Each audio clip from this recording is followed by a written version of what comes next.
Orang alim itu akan disuguhi penyakit apa? Hasad misalkan. Benci sama orang yang lebih berilmu. Orang alim itu nggak pelit, tapi kalau ngelihat orang yang lebih alim, tuh setannya kencang.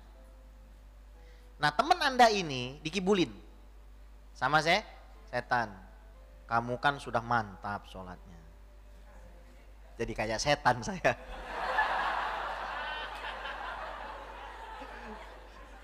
Kamu kan sudah mantap sholatnya, gitu kan? Kamu sudah mantap sholatnya, sholat sudah wangi. Sayang kalau kebiasaan baik ini kamu tinggalkan. Ya kan? Lebih baik kamu kodo aja, nanti kalau kamu sudah mandi. Ini mengerjakan yang sunnah, meninggalkan yang wajib namanya. Gimana? Langsung bilang aja sama dia, ente mendingan gak usah sholat subuh. Terus gimana? Ente sholat duha aja. Atau enggak ente nggak usah sholat duhur, sholat rawatib aja. Nah inilah ada pemahaman ya dari saya sebut aja Salafi Wahabi ini, mereka punya pemahaman sholat itu nggak usah dikodok kalau lalai. Imam Nawawi mengatakan ini pendapat yang syadz, menyimpang dari konsensus ulama.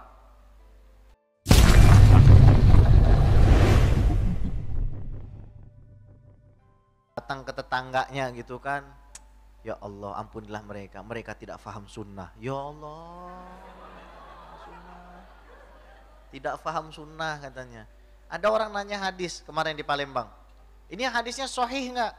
Ana tanya sama dia. Sahih itu apa maknanya? Kadang-kadang begitu ya manusia ini. Ana pengen tanya sama antum semua. Antum ini sholat tahu dalil apa ngeliat orang tua? Jujur. Yang lihat orang tuh tua. Sujud, tahu dari mana Anda bahwa sujud itu meletakkan kening, kedua telapak tangan, dengkul dan juga kaki, lutut dan juga kaki. Tahu dari mana? Tahu hadisnya apa ngelihat orang tua sama tetangga? Orang tua sama tetangga, ya kan? Datang ke masjid, lihat niru cara orang sholat, oh gitu sholat. Ini zaman sekarang kita disuruh apa? Pergi ke warung Padang, dikasih rendang, terus kita tanya, cabenya berapa? 7. Salah ini dalilnya. Orang tinggal makan, nggak mau. Ya udah nggak usah beli, masak sendiri. Ya, jadi jangan sampai kita seperti itu. Masukin anak-anak kita atau merekomendasikan ke pesantren-pesantren yang begitu. Kenapa? Karena nanti jadi nggak baik. Diajarkan untuk mensyirikan. Orang tuanya belum meninggal dia sudah durhaka. Orang tuanya divonis ahli bid'ah. Orang tuanya divonis masuk neraka. Mama nanti masuk neraka loh ma. Ya Allah. Nah orang tuanya sudah meninggal divonis juga ahli bid'ah. Pada tahlilan semua ini masuk neraka. Baca la ilaha illallah masuk ke dalam Nggak mungkin baca la ilaha illallah rame-rame jadi masuk neraka. Tahlilan itu kan baca la ilaha La ilaha, antum semua ahli neraka.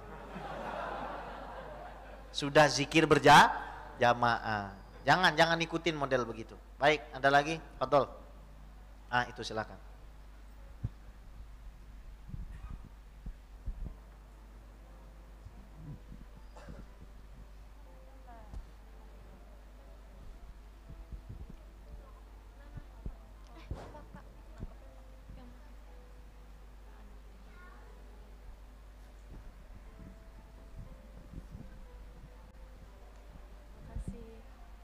Assalamualaikum warahmatullahi wabarakatuh. Habib, mohon maaf saya mau nanya. Tadi kan Habib menjelaskan kalau misalnya kita mau sholat itu ada baiknya kita dalam keadaan suci atau dalam keadaan wangi ya Habib ya, seperti mandi. Kebetulan Habib, saya ada seorang yang saya kenal, beliau juga berprinsip seperti itu. Ada seorang yang saya kenal. Ya. Saya pengen nyeritain dirinya sendiri. Bukan, tapi ada orang yang saya kenal. Ya. Siapa yang ente kenal siapa? Kakak? Apa? Kan? Iya, terus. Ya. Iya, Habib. Ya, kan? Ketahuan, kan? Beliau juga berprinsip kalau misalnya kita mau beribadah itu kan harus dalam keadaan wangi dan bersih ya, Habib ya. Jadi harus mandi gitu. Nah, dalam satu ketika kan kita bekerja tuh dari jam 8 sampai jam 4 sore, kadang sampai jam 5 sore. Jadi kalau beliau tidak dalam keadaan bersih, kita kan bekerja kadang berkeringat ya Habib ya. Jadi kadang zuhurnya lewat, asar lewat, dan dia kodok. Karena jadi kodonya. Siapa itu? Ya udah. Ya, oh ya, beliau. Beliau. Ya, beliau. Nah, kan perspektif saya kan jika mengkodok sholat itu kan harus ada syarat-syaratnya ya Bib ya. Kayak perjalanan jauh 80 km gitu-gitu ya Bib ya. Korupsi 83,5. Oh iya maaf kurang 3,5. Nah, kalau yang ini kan kayak nggak mandi jadinya tidak merasa dirinya bersih jadinya Akhirnya tidak dia nggak sholat. Akhirnya sholatnya dikodonya ke maghrib atau isya. Iya. Saya juga mau bilangin juga takut Pak Bib. Oh, ya. Karena kan perbedaan pandangan. Iya, karena Anda kalau sholat ya bebas-bebas aja kan, nggak peduli bau atau enggak. Ya. Jadi Anda nasihatinya malu ya? Ya. Paham. Ya, baik, makasih. Terima kasih Habib. Pertama, setan ini kan pinter ya. Setan pinter nggak setan? Kenal berarti kan? Setan itu pinter ya, ukti ya. Setan itu pinter banget ya. Dia kalau sama orang alim tuh, dia nggak bakalan nyuguhin penyakitnya orang kaya ke orang alim. Orang alim itu akan disuguhi penyakit apa? Hasad misalkan, benci sama orang yang lebih berilmu. Orang alim tuh nggak pelit, tapi kalau ngelihat orang yang lebih alim, tuh setannya kenceng. Nah teman Anda ini dikibulin sama setan. Kamu kan sudah mantap sholatnya. Jadi kayak setan saya.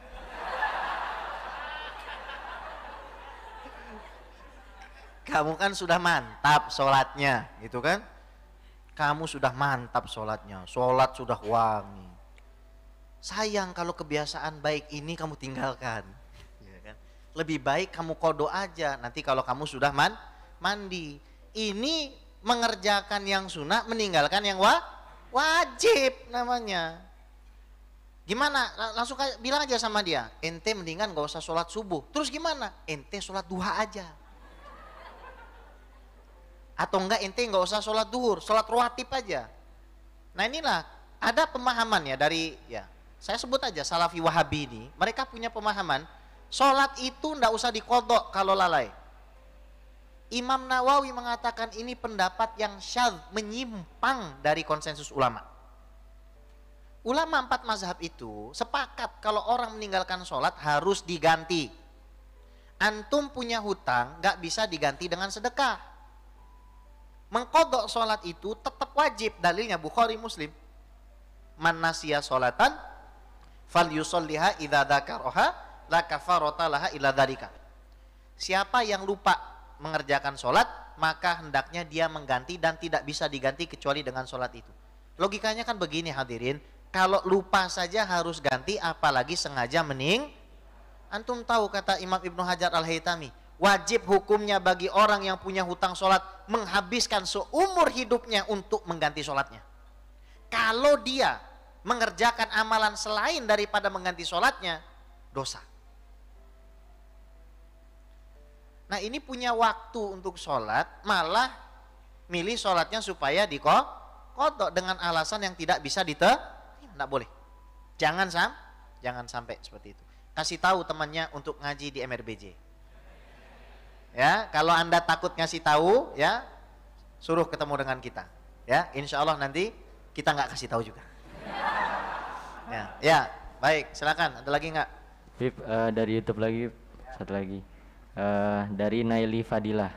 Habib, bagaimana menjaga hati terhadap rekan yang selalu membuat hati kesal? Blok aja nomornya. Gimana cara menjaga hati dari teman yang selalu membuat hati kesal? Ingat, ridhon nas ghayatun la tudrak. Ridho atau senangnya manusia kepada kita itu mustahil. Waridallah ghayatun la tutrok. Senangnya Allah kepada kita itu tidak boleh kamu tinggalkan. Fadrok ma la yutrok, watrok ma la yutrok. Tinggalin yang gak mungkin kamu dapat, carilah yang harus kamu dapat. Jadi fokus kepada ridho Allah aja. Ana punya satu kalimat deh, sampaikan kepada yang di YouTube itu. Ini kalimatnya luar biasa, baru ana dapat dari kawan. Beb, sesuatu itu kalau sudah menjadi milik Habib, dia pasti akan datang, gak usah difikirin.